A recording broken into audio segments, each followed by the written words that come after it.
¿Qué tal? Muy buenas tardes. Bienvenidos a todas las personas que se unen a este conversatorio este día 2 de febrero. Es un honor y un gusto para nosotros en la Embajada de México presentar esta charla sobre Carlos Pellicer Cámara, educador, escritor, intelectual, museógrafo mexicano, tabasqueño universal. Y para poderlo presentar y charlar precisamente sobre su vida, su obra, tenemos a dos figuras muy importantes. En este caso, el embajador Víctor Manuel Barceló Rodríguez, embajador de México en el Uruguay. Y también tenemos a un gran invitado de honor para nosotros, que es el maestro Eduardo González Tlacuilo, para que podamos charlar y conversar sobre esta figura de este gran mexicano, que ahora sus restos, por sus grandes aportaciones a México, se encuentran descansando en la Rotonda de los Hombres Ilustres. Embajador, si usted gusta comenzar. Muchas gracias, Jorge. Para mí es un alto honor hablar de este personaje, a quien tuve el gusto, el gozo de haberlo conocido personalmente. Y hacerlo además con una personalidad como la de Eduardo González Tlacuilo, cuyo segundo apellido a mí me gustaría que él dijera qué quiere decir, porque coincide mucho con su personalidad como maestro, de Carlos Pellicer y Cámara, quien nació en Villahermosa cuando estaba feneciendo el siglo XIX, 1899, y muere en Ciudad de México por razones muy especiales, porque se sintió muy afectado cuando le robaron en su casa una cantidad de cuadros muy importantes y de trabajos que él había realizado y que pues aparentemente no volvieron a aparecer en 1977. Carlos Pellicer es para Tabasco la figura más grande, más alta en la poesía, en la museografía, en la educación, en la literatura en general, pero no solamente para Tabasco, sino para América Latina, porque él estudió en Colombia y allí hizo muchos amigos. Allí es donde se le endilga un título que repiten en muchos poetas de América Latina, poeta de América, pero para nosotros lo es, y sobre todo para quienes nacimos en donde él nació, en Emiliano Zapata, Tabasco. ¿Cómo ves lo que estoy diciendo, mi querido amigo Eduardo? Agua de Tabasco vengo, agua de Tabasco voy, de agua hermosa es mi abolengo, y es por eso que aquí estoy. Así he decidido empezar este gran conversatorio acerca del ilustre poeta, museógrafo y hombre importante internacional de nuestro país, Carlos Pellicer Cámara. Sin duda alguna, el aporte cultural, poético y también político, porque termina sus días siendo senador de la República justamente, es invaluable. Contestando la pregunta que me hizo nuestro embajador, el doctor Víctor Manuel Barceló Rodríguez, referente al apellido que tengo el honor de ostentar, Tlacuilo es el que pinta y escribe. En la época prehispánica, los tlacuilos se encargaban de llevar un registro de todos los acontecimientos más importantes que sucedían por aquellos años. En algunos libros está citado que también eran una especie de notarios de la época, eran fedatarios de los hechos que se escribían en esas situaciones. Aquí en el municipio de... ¿Cómo haces, mi querido Eduardo? Porque tienes por ahí una libretita medio oculta donde has escrito muchísimas cosas durante muchos años de tu vida y que seguramente de ahí saldrán algunos libros muy importantes con información que será de una gran validez, sobre todo para los jóvenes. Adelante, perdóname, Eduardo.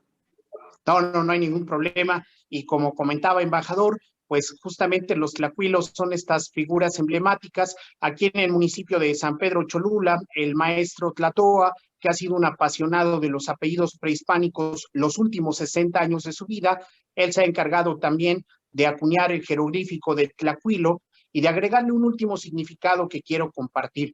El tlacuilo consulta a su corazón antes de hablar y tiene el corazón endiosado para que de los dioses prehispánicos llegue la inspiración oral y fluya de manera permanente la palabra. La vírgula que señala la expresión del tlacuilo es la manera en la que nos comunicábamos justamente en la época prehispánica, embajador. Que fue lo que utilizó Carlos Pellicer y Cámara, porque él era un hombre que amaba todo lo antiguo, todo aquello que viene de los pueblos originarios.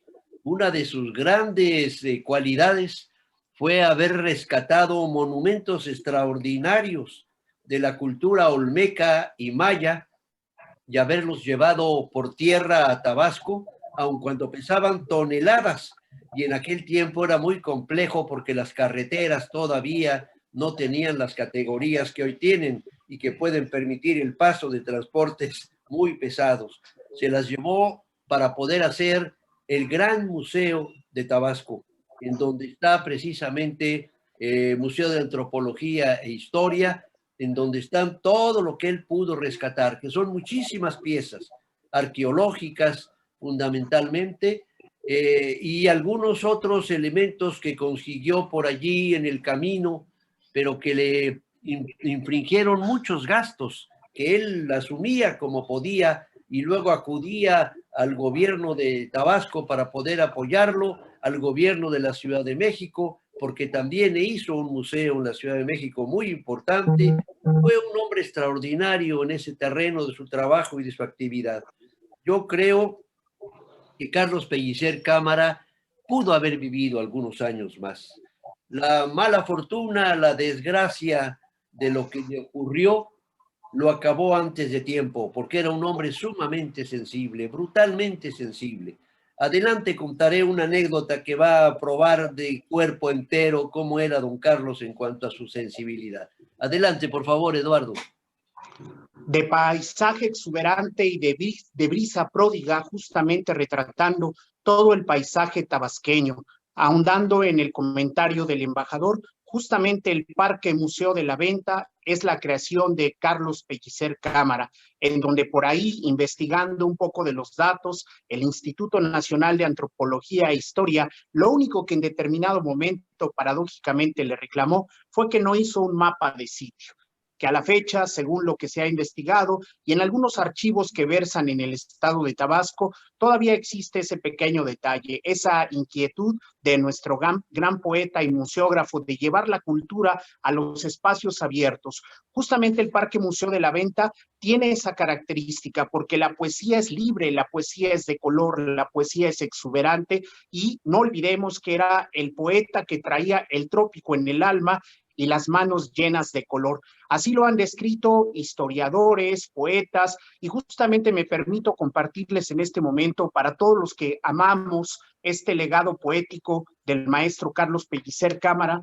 Tengo que citar que en este libro, recopilación poética de Gabriel Said, justamente en su página 353, un aspecto importantísimo de Carlos Pellicer Cámara es que fue considerado dentro de los 3 poetas católicos más importantes de su época, junto con Ramón López Velarde y Manuel M. Ponce.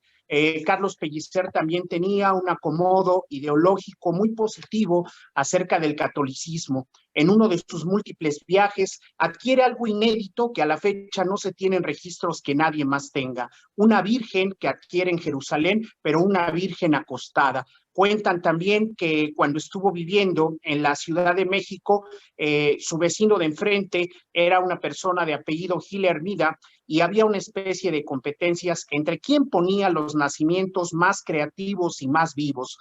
Con una especie de poleas, los nacimientos tenían cierto movimiento. De hecho, en este momento el Museo Popular Gil Hermida existe y justamente frente a este museo vivía Carlos Pellicer Cámara, quien parecía una competencia de talento exorbitado, puesto que reflejaban las imágenes que hacían referencia a las diferentes estaciones que constituyen el nacimiento católico, que a la fecha en millones de hogares mexicanos se sigue reproduciendo, embajador. Así es. Yo quiero recordar de su canto destruido: veo el otoño lleno de esperanza como una atardecida primavera en que una sola estrella vive el cielo ambulante de la tarde. Así era Carlos Pellicer. A él todo lo afectaba, todo lo interiorizaba, todo lo hacía y lo convertía en poesía. Hace un par de meses de Tabasco me enviaron un libro sobre museos y claro que el libro era sobre Carlos Pellicer y Cámara y me pidieron un prólogo y lo hice con mucho afecto, con mucho cariño. El libro debe estar por salir. Y ahí se narra y hay mucho de lo que tú señalas, Eduardo, en sentido de que sí hay un plano del museo, sí hay una determinación de por dónde tenía que colocarse todas las situaciones para poder conocer con precisión una ruta prácticamente guiada del museo, porque eran piezas extraordinarias que podían marcar de manera abierta y clara la cultura olmeca sobre todo, pero también la cultura maya, porque lo que recoge de muchas de las partes de Tabasco y de Veracruz son piezas, las famosas y gigantescas cabezas olmecas que pesan muchas toneladas y que una dejó en el Parque Tabasco y las otras las llevó precisamente al museo.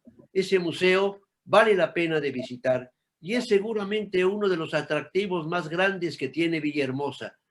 Allí él, inclusive pudimos poner en alguna ocasión una estatua gigante de él a la entrada del museo, en donde está don Carlos, no como acostumbraba a andar por allí, porque don Carlos vivió mucho tiempo desnudo, no le gustaba traer nada en aquel calor terrible como el que estamos sufriendo ahorita en Uruguay, y me puse el saco nomás para cubrir un poco las apariencias, pero acá también tenemos ahora unos 29, 30 grados más o menos, ¿no, Jorge? Ahí debemos andar. Tabasco, esta es una temperatura normal. Nosotros hemos llegado a 38, 40 grados, 36, con un 100% de humedad, que se camina por la calle y si no traemos el paliacate acostumbrado para el tabasqueño en la bolsa de atrás para secarnos el sudor, no podemos ver porque nos cubre totalmente el sudor, la cara, el rostro. Todo esto es importante porque en este ambiente tan difícil, tan pesado, Carlos Pellicer hizo maravillas. Por eso es considerado sin lugar a dudas dentro de los contemporáneos de la literatura mexicana, donde estuvieron Torres Bodet, Salvador Novo, Javier Villaurrutia, Owen, Bernardo Ortiz de Montellano. Javier Villaurrutia era también tabasqueño, un hombre que estuvo en la diplomacia, como lo estuvo también Carlos Pellicer, aunque de manera muy rápida, pero también participó en esta actividad tan importante para la nación y fue un poeta que enlazó sobre todo a Colombia con México de manera muy recia. Yo tuve el honor de ser embajador en Colombia, estuve ahí 3 años y pude conocer muchas de las cosas que él dejó, pero además me tocó un episodio tremendo que después de tu intervención, Tlacuilo, con mucho gusto lo comentaré.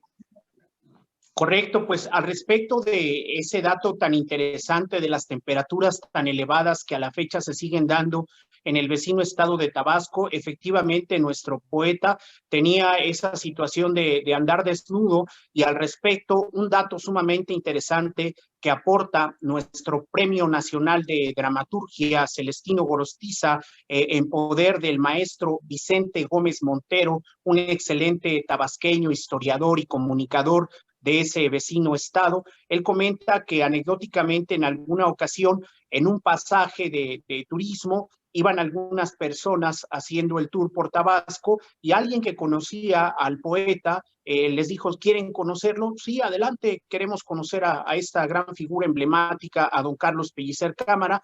En ese momento llaman a su puerta de don Carlos y el maestro sale totalmente desnudo, genera un impacto pues muy, muy fuerte en toda la comunidad que lo visitaba y quien llevaba el diálogo le dice, oye, ponte algo, por favor, no puedes salir en esa condición. Inmediatamente el maestro Carlos Pellicer dice, sí, voy a ponerme algo. Cuentan que entró al interior de su domicilio y se colocó unas gafas de sol. dijo, bueno, ya me puse algo, entonces podemos continuar con ese diálogo. De ese tamaño y de ese surrealismo era don Carlos Pellicer Cámara, quien entre otros datos fue maestro nada más y nada menos que de Octavio Paz Lozano. Octavio Paz, en algunas leves tintas, lo único que dice del maestro Carlos, siento yo que faltó extensión ahí, o desconozco si hay otro volumen que hable al respecto, dice que fue el último de los poetas surrealistas de este país. Justamente, pues es el comentario que hace Octavio Paz Lozano. También me gustaría abordar, y seguro, embajador, usted tiene más acervo cultural referente a esto, cuentan las narraciones históricas de nuestro país que el maestro Carlos Pellicer Cámara tuvo una entrañable amistad con José Vasconcelos Calderón y que inclusive compartieron por ahí la ideología política en determinado momento, que José Vasconcelos deseaba ser presidente de nuestra República Mexicana y que justamente nada más fueron Carlos Pellicer, Antonieta Rivas Mercado y Julio Torri los únicos intelectuales que mantuvieron una firmeza permanente al lado del maestro Vasconcelos. Los demás eran intelectuales pegados totalmente al presupuesto. Estos tres sabían lo que estaba buscando con su empeño y con su esfuerzo José Vasconcelos. Desafortunadamente esto no se pudo dar, el país no estaba en el momento adecuado, don Carlos se la jugó y claro, se afectó en muchos de sus intereses, pero no le importó. Primero estaba el paso hacia adelante del país. José Vasconcelos se afecta muy vigorosa y fuertemente, inclusive en su manera de pensar, escribe su breve historia de México, que no es ni breve, ni es historia, ni es de México, desafortunadamente. Es una crítica brutal a lo que estaba pasando desde su ángulo correcta, pero desde el ángulo de lo que estaba viviendo la revolución no lo era, pero bueno, tuvo que trabajar por ese lado. Don Carlos vuelve a sus asuntos, se incorpora nuevamente a sus tareas, tanto en la Ciudad de México como en Tabasco, y sigue construyendo ese museo que tanto le interesaba. Pide prestado a donde sea y como sea. No había recursos por ningún lado. Tabasco era un estado que en ese momento tenía una riqueza exuberante, pero una población pobre, como todavía lo sigue siendo en muchos aspectos, tanto Tabasco como muchos lugares de nuestro país, pero que ahora estamos tratando con otros tabasqueños de salir adelante de esta situación, no solamente para Tabasco, sino para toda la nación, pero ese es otro tema que en algún momento trataremos. Me gustaría recordar un episodio que vivimos con don Carlos precisamente en Colombia.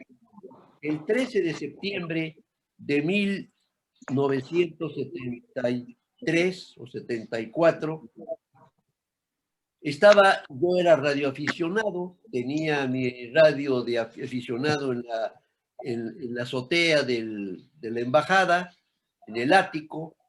Subí a las 5:30, 6 de la mañana, que era mi costumbre, prendí el radio, empecé a currullar, como se llamaba entonces en el aparato de radio, y encuentro a un radioaficionado que desde Chile gritaba desesperado que estaban atacando el Palacio de la Moneda.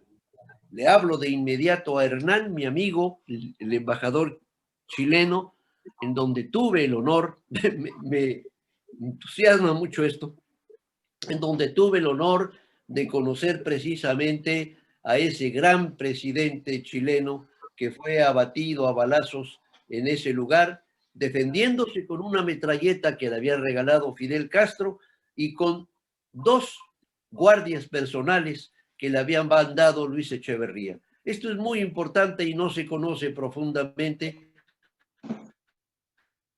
Muestra hasta dónde había esa cercanía y esa unidad entre nuestros países latinoamericanos. Don Carlos llega a Bogotá el día 13. Yo recibo una orden de retenerlo, de no dejarlo seguir, porque iba a unos eventos a Santiago de Chile. Obviamente no estaba enterado de lo que había pasado. Yo era muy joven, 29, 30 años, y lo recibí en el aeropuerto, paisano, con ese vozarrón que tenía. ¿Qué haces aquí? Señor, soy el embajador aquí, estoy a sus órdenes. Ah, qué bueno. No voy a platicar mucho contigo porque el avión sigue pronto hacia Santiago de Chile y tengo que estar allá hoy. Don Carlos no va a poder seguir. ¿Cómo que no voy a poder seguir? No, señor, fíjese que atacaron el Palacio de la Moneda y mataron al presidente Allende. Allí, frente a mí, se derrumbó don Carlos al suelo. Su sensibilidad era brutal. Y ese es un episodio que seguramente quedará guardado para siempre. Adelante, Eduardo. Justamente con ese poder de sentir toda la vida, la infusión que le da ese amor por los demás y sobre todo por los ideales, porque si bien es cierto, estamos hablando del poeta, estamos hablando del museógrafo, pero también estamos hablando de un hombre con unas convicciones muy firmes, con una ideología hacia la libertad y una proclama permanente hacia ella. Don Carlos Pellicer Cámara, sí quisiera abordar, aprovechando el gran comentario que nos acaba de hacer nuestro embajador, ese aspecto profundamente humano, porque para ser poeta no nada más basta el poder de la inspiración, de los colores y del trópico, como originalmente lo tenía. Para ser poeta se necesita ser un hombre muy íntegro, muy plural, pero sobre todo muy humano. Esa es una faceta de don Carlos Pellicer Cámara que debe resaltar a la par de su obra poética y de todo lo que tuvo que hacer en función de la construcción y difusión de la cultura. Justamente hay que mencionar que también algo muy cercano a él, que no fueron casualidades, el encuentro con Diego Rivera, el conocimiento de Diego Rivera como amigo y de Frida Kahlo, también le permitieron adentrarse más a fondo en todo esto de la poesía, del color, es decir, él tenía una asociación no solo con lo que los ojos podían ver, sino con lo que el alma podía sentir. Afirmaba que la naturaleza pues era la madre de todas las inspiraciones que había en este mundo y que sin duda alguna daban pie a que desde el inicio de la civilización humana los primeros poetas experimentales tuvieran ese hálito de vida, esa propia inspiración. Asimismo, también en este paseo cultural y bagaje por la vida de don Carlos Pellicer Cámara, el conocimiento directo del poeta Salvador Díaz Mirón. Carlos Pellicer, aún siendo muy joven, teniendo menos de 20 años de edad, hace un viaje a Cuba y justamente es en Cuba donde conoce a Salvador Díaz Mirón. Cabe mencionar que nuestro gran personaje que se encuentra en este momento en la rotonda de los hombres ilustres, fue un hombre de extenso mundo. La amistad con José Vasconcelos trajo, una de las consecuencias positivas fue un sinnúmero de viajes a Europa, a Medio Oriente. Se sabe que estuvo becado en Francia, que estuvo haciendo estudios muy interesantes sobre los movimientos artísticos y todo lo que en ese momento privaba justamente en Europa. José Vasconcelos tuvo muchísimo que ver en todos estos viajes que hizo Carlos Pellicer Cámara y que sin duda alguna siguieron poblando de color esas ilustraciones poéticas y esas rimas únicas y inéditas que vamos a compartir solamente mediante unos instantes, apuntes coloridos. En una cuenca de los Andes, rápidos y hostiles, se mueve un lago vibrante de dueño islotes y dulces confines. Muévense el verde y el azul hasta tonalizar nuevos colores, y en los bancos clarísimos de espuma hay difusión de flores. La presencia de las flores involucra mucho el colorido y el estigma que Carlos tenía en su poesía. De hecho, una de sus obras más importantes, que por cierto se encuentran en Fondo de Cultura Económica, El discurso por las flores. De verdad es una pieza bellísima. El discurso por las flores, que es seguramente lo más vigoroso que tiene Carlos en cuanto a ese tipo de cosas. Para mí, don Carlos Pellicer está mostrando en su poesía la exuberancia de Tabasco. Es para mí un canto que celebra la vida. Alguien dijo por allí eso, lo estoy copiándolo, no es frase mía. El discurso por las flores dice: entre todas las flores señoras y señores, es el libro morado la que más me alucina. Andando una mañana solo por Palestina, algo de mi conciencia con morados colores tomó forma de flor y careció de espinas. El aire con un pétalo tocaba las colinas que inaugura la piedra de los alrededores. Ser flor, ser un poco de colores con brisa. Sueño de cada flor, la mañana revisa con los dedos mojados y los pómulos duros de ponerse en la cara la humedad de los muros. El reino vegetal es un país lejano, aunque nosotros creámoslo a la mano. Difícil es llegar a esbeltas latitudes. Mejor que doña Brújula, los jóvenes laúdes, las palabras con ritmo, camino del poema, se adhieren a la intacta sospecha de una yema. Algo en mi sangre viaja con voz de clorofila. Cuando a un árbol le doy la rama de mi mano, siento la conexión y lo que se destila en el alma cuando alguien está junto a un hermano. Hace poco en Tabasco, la gran ceiba de Atasta me entregó 5 rumbos de su existencia y son las más altas banderas que en su memoria basta el viento de los siglos inútilmente ajó. Estar árbol a veces es quedarse mirando sin dejar de crecer el agua humanidad y llenarse de pájaros para poder cantando reflejar en las ondas quietud y soledad. Ser flor es ser un poco de colores con brisa. La vida de una flor cabe en una sonrisa. Las orquídeas penumbras mueren de una mirada mal puesta de los hombres que no saben ver nada. En los nidos de orquídeas la noche pone un huevo y al otro día nace color de color nuevo. La orquídea es una flor de origen submarino. Una vez unos hongos allá por Tepoztlán los hallé recordando la historia y el destino de esas flores que anidan la historia y que anidan las distancias del mar. Cuando el nopal florece, hay un ligero aumento de luz. Por fuerza hidráulica, el nopal multiplica su imagen y entre espinas con que se da tormento, momento colibrí a flor califica. El pueblo mexicano tiene 2 obsesiones: el gusto por la muerte y el amor a las flores. Antes de que nosotros habláramos Castilla, hubo un día del mes consagrado a la muerte. Había extraña guerra que llamaron Florida y en sangre los altares chorreaban buena suerte. Continúa, Coatlacuilo, tienes ahí el poema. Desafortunadamente el poema no lo tengo a la mano, tengo otro que se llama Primavera, Melodía en Fa y Aniversario. También el calendario registra un día flor, día Xochitl, Xochipili, se desnudó al amor. Sus piernas, sus hombros, sus rodillas tienen flores, sus dedos en hueco tienen flores frescas a cada hora. En su máscara brilla la sonrisa profunda de todos los amores.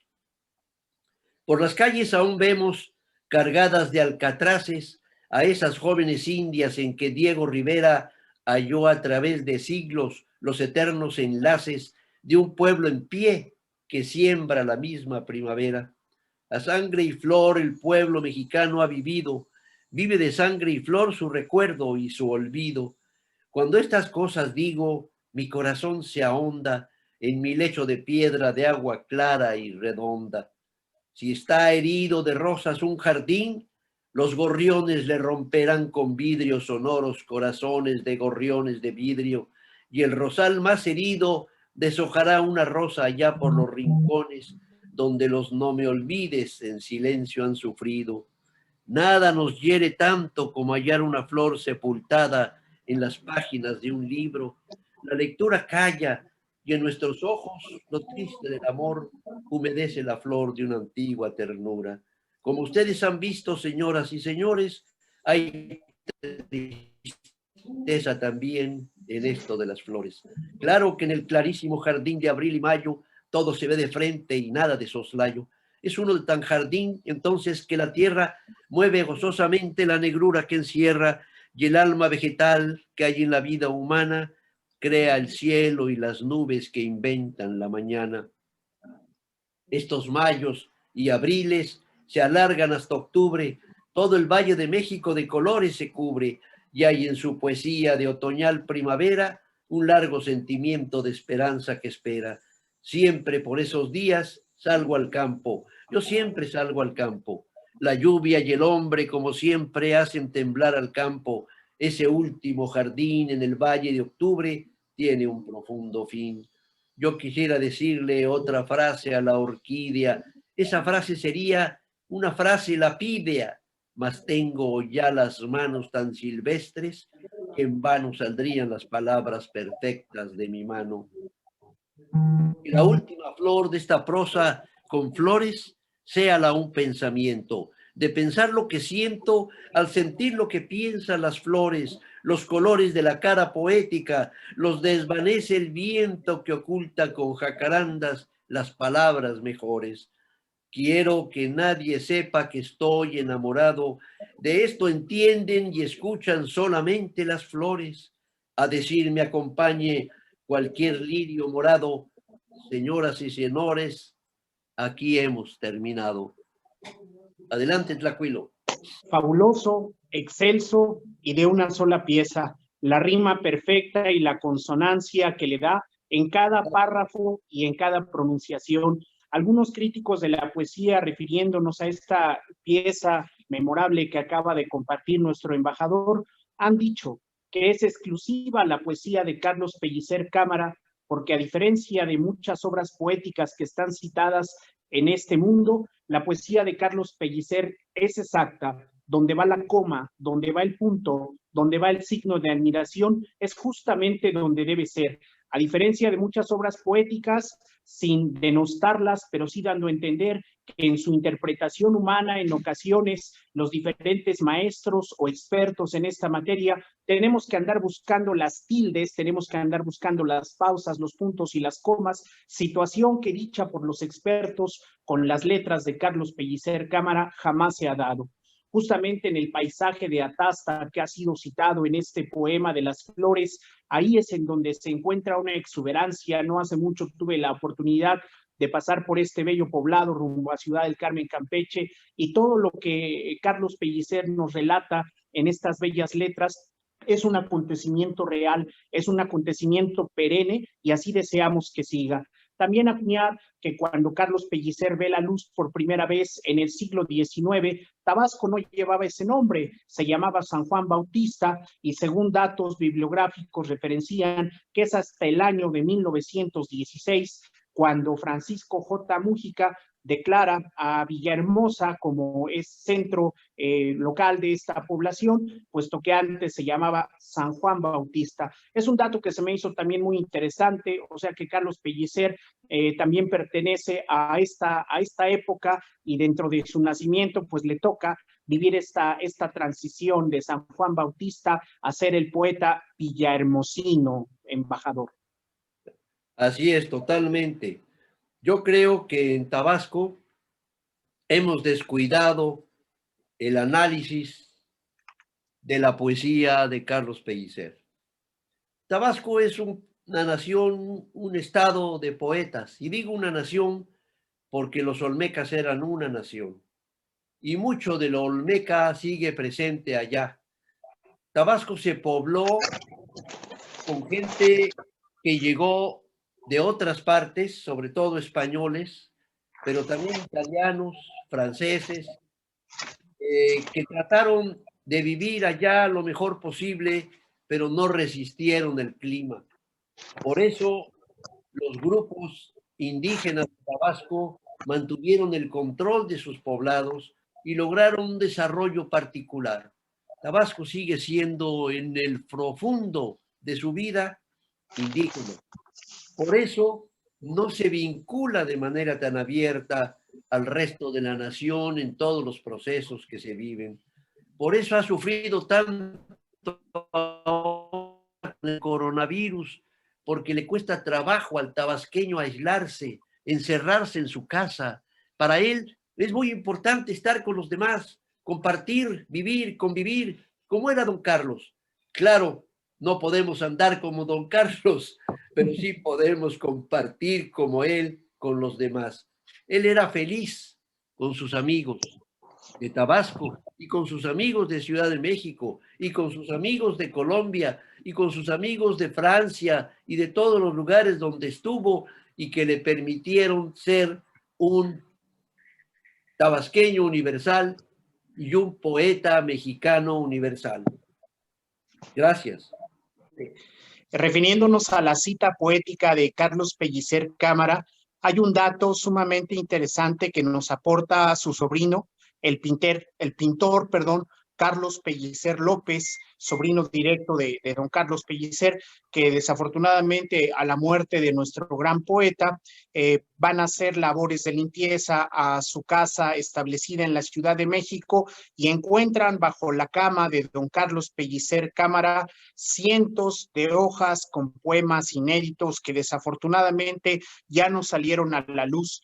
Justamente uno de los esfuerzos que hacemos el embajador y un servidor es la recuperación de las letras y de la poesía de Carlos Pellicer Cámara, que inunden las primarias, las secundarias, los bachilleratos, las escuelas normales y las universidades. Se ha dicho en todo el mundo que la mejor manera de recordar a un poeta, a un escritor o a un prócer que tenga que ver con estos menesteres tan bellos como las artes plásticas, no es otra más que la difusión de su obra, más que la puesta en escena de estas situaciones y que sean de carácter público. En lo personal existe el compromiso firme de que a futuro en la currícula académica que tengo el honor de impartir, estamos incluyendo algún brevario cultural de don Carlos Pellicer Cámara, que se valore su poesía, que se retome, que se verse, que se escuche, sobre todo ese proceso de rima tan exacta y tan perfecta, y a lo que me refería hace unos instantes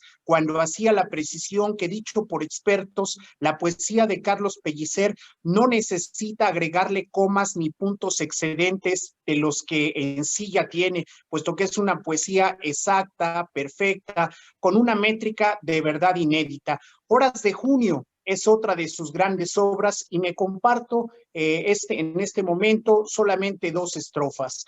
Horas de junio, vuelvo a ti, soledad, agua vacía, agua de mis imágenes tan muerta, nube de mis palabras tan desierta, noche de la indecible poesía. Por ti la misma sangre, tuya y mía, corre al alma de nadie siempre abierta, por ti la angustia es sombra de la puerta, que no se abre de noche ni de día, embajador. Muy bien, Eduardo, pues yo no tengo más que decir, tendría que decir muchísimo, pero ya no hay tiempo. Don Carlos es de una vastedad de obra y de trabajo que estaríamos hablando todo el día, pero creo que todo tiene un momento para terminarlo. Muchas gracias, Eduardo. Jorge, tienes la palabra. Muchas gracias, embajador. No nos queda más que agradecer a todas las personas que se unieron con nosotros. Fue para la Embajada de México un placer tener este gran conversatorio. Estamos muy seguros que, como dice el embajador, muchas cosas se quedaron en el tintero, pero aprovecharemos esto como una excusa para la gente que esté interesada en retomar y conocer más sobre esta figura de este gran mexicano. Embajador, muchísimas gracias por sus palabras. Maestro Eduardo González, muchísimas gracias, y cualquier cosa, síganos sintonizando en otros más conversatorios aquí de la Embajada de México en Uruguay.